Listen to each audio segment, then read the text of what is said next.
Hello and welcome everyone. देखिए, लेखपाल भर्ती जो हुई थी हमारी, हम लोग तो इंतज़ार कर रहे हैं कब रिजल्ट आए, लेकिन यहाँ पे एक और मामला सामने आया है कि इस भर्ती के एक क्वेश्चन पर किसी कैंडिडेट ने हाई कोर्ट में केस फाइल कर दिया है और हाई कोर्ट ने UPSSC से जवाब मांगा है इस क्वेश्चन को लेकर।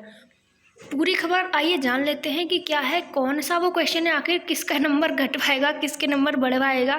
तो अभी भी आप अपने नंबर फिक्स मानकर मत चलिए, क्योंकि घट भी सकते हैं और बढ़ भी सकते हैं।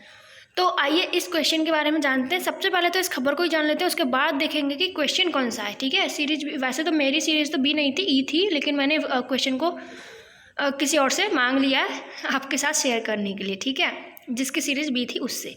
तो सबसे पहले इस खबर को देख लेते हैं। लेखपाल भर्ती के परीक्षा परिणाम पर जवाब तलब। परीक्षा परिणाम पर देखिए हेडिंग भी क्या लिखते हैं न्यूज़पेपर वाले, परीक्षा परिणाम पर। अभी परीक्षा परिणाम आया ही कहाँ है, हम भी तो उसी का वेट कर रहे हैं, लेकिन न्यूज़पेपर वाले भी क्या बोलें इनके लिए, गजब है। ठीक है, आंसर की पर जवाब तलब लिखा होता तब तो ज़्यादा बेटर होता ना। एनीवेज, तो इलाहाबाद हाईकोर्ट ने लेखपाल भर्ती परीक्षा में प्रश्नों के सही उत्तर न होने को लेकर दाखिल याचिका पर राज्य सरकार के अधिवक्ता को 2 सप्ताह में जानकारी प्राप्त करने का निर्देश दिया है। यह आदेश न्यायमूर्ति पंकज भाटिया ने बुलंदशहर निवासी, अरे वाह, ये बुलंदशहर निवासी है। अब मैंने अरे वाह क्यों किया बुलंदशहर के नाम पर, ये आपको भी पता होगा। एनीवेज, इन्होंने आगे बढ़ते हैं। बुलंदशहर निवासी रॉबिन अग्रवाल, अरे रॉबिन अग्रवाल नाम सुना हुआ लगता है, मुझे लगता है कि इन्होंने हाईकोर्ट में भी रिट डाली थी, क्योंकि मैंने वहाँ पे देखे थे बहुत सारे नाम और ये रॉबिन अग्रवाल भी था, डेफिनेटली था, मुझे याद आ गया। कि याचिका पर अधिवक्ता सामर्थ्य सिन्हा को सुनकर दिया है और कोर्ट ने यह भी कहा कि परीक्षा का परिणाम याचिका के अंतिम निर्णय पर निर्भर करेगा। याचिका में कहा गया है कि लेखपाल भर्ती परीक्षा में बुकलेट बी के क्वेश्चन नंबर 86 का उत्तर गलत है। ठीक है, अब बुकलेट बी जिसके पास है फटाक से निकालिए और चेक कीजिए कि कौन सा क्वेश्चन है 86 नंबर, और अगर नहीं है आपके पास तो मैं अभी आपको दिखाने वाली हूँ कि वो क्वेश्चन कौन सा है। इसका सही उत्तर दूसरा था, जिस पर कोर्ट ने सरकार से दिए गए उत्तर का आधार प्रस्तुत करने को कहा है। साथ ही यह भी कहा है कि परीक्षा का परिणाम याचिका के निर्णय पर निर्भर करेगा।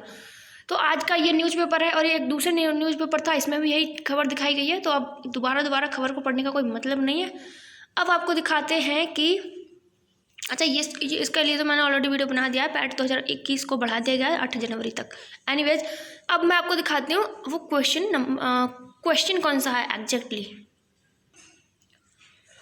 देखिए, वैसे तो ये मेरे पास नहीं थी ये कि मैंने ये question paper answer series B का क्वेश्चन पेपर मेरा नहीं था, ये मैंने किसी से मांगा है।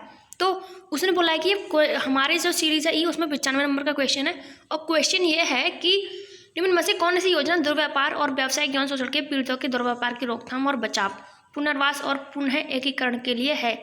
तो इसमें अब मेरा भी अब तो ये फोटो मैंने अपनी सीरीज से लिया है, मेरी सीरीज में ये 95 नंबर का क्वेश्चन है।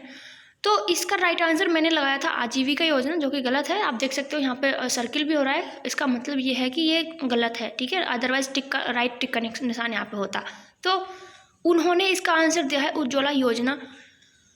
तो अब करेक्ट आंसर क्या है, देखिए मुझे अगर ये क्वेश्चन का आंसर गलत माना जाता है तो मुझे तो फ़ायदा होने वाला है। क्यों? क्योंकि मैंने आजीविका लगाया था और इन्होंने आजीविका नहीं माना है, इन्होंने उज्ज्वला माना है। तो मेरा तो ये ऑलरेडी गलत था, लेकिन जिसने भी उज्ज्वला लगाया होगा और उसका सही हो गया होगा, क्योंकि उज्ज्वला ही उन्होंने राइट आंसर माना है।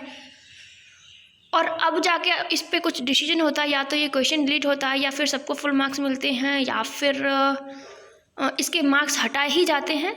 अगर इस क्वेश्चन को हटाया ही जाता है तो उन लोगों को नुकसान होगा जिनका अभी तक ये सही था, है ना। हमको तो जिसका ये ऑलरेडी गलत है, फिर उसको चाहे हटा दो तो उसको तो कोई फ़र्क पड़ने नहीं वाला। फ़र्क सिर्फ उन कैंडिडेट्स को पड़ेगा जिन्होंने इसको राइट किया था, अभी तक वो राइट समझ रहे थे। अगर इस क्वेश्चन को हटाया भी जाता है तो, या फिर सबको फुल मार्क्स मिलते हैं, तब भी उन्हीं को नुकसान होगा, क्योंकि उनके मार्क्स तो उतने के उतने रहेंगे जिनका अभी तक सही था। बाकियों को भी 1 नंबर मिल जाएगा, 1 नंबर क्या 1.25 नंबर मिल जाएगा, है ना। तो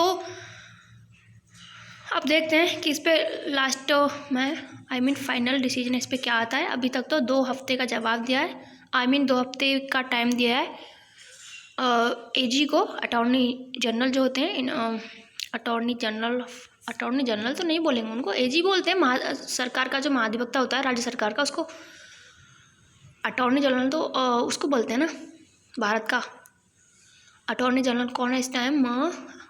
are Venkat Raman. Okay, R Venkat Mani है, रमन नहीं, सॉरी। एनीवेज, हम कहाँ से कहाँ पहुँच गए, करंट अफेयर पे पहुँच गए, मेरा दिमाग वहाँ पे पहुँच गया। तो राज्य सरकार के महाधिवक्ता से ये जवाब मांगा है हाई कोर्ट ने कि इस क्वेश्चन पे आपने जो उज्ज्वला राइट आंसर दिया है, इसका बेस बताइए कि किस बेस पे इसको राइट आपने माना है। तो अब सारी बातें हमने इसके बारे में कर ली हैं, किसको फ़ायदा होना है, किसको नुकसान होना है। तो देखते हैं क्या इसका अंतिम डिसीजन आता है, और मिलते हैं नेक्स्ट सेशन में। तब तक के लिए नमस्कार, जय हिंद।